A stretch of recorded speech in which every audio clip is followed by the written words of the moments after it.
You ask Tiger to solve. This deals with linear equations with one unknown. The final result is x equals 2. Let's solve it step by step. Simplify the expression.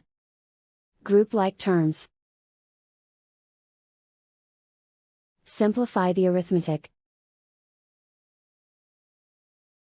Group all constants on the right side of the equation.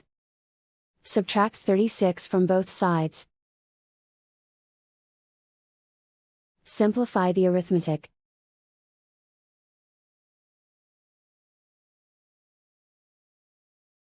Isolate the x.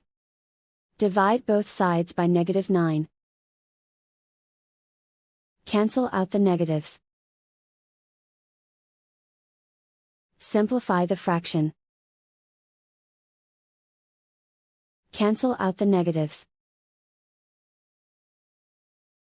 Find the greatest common factor of the numerator and denominator.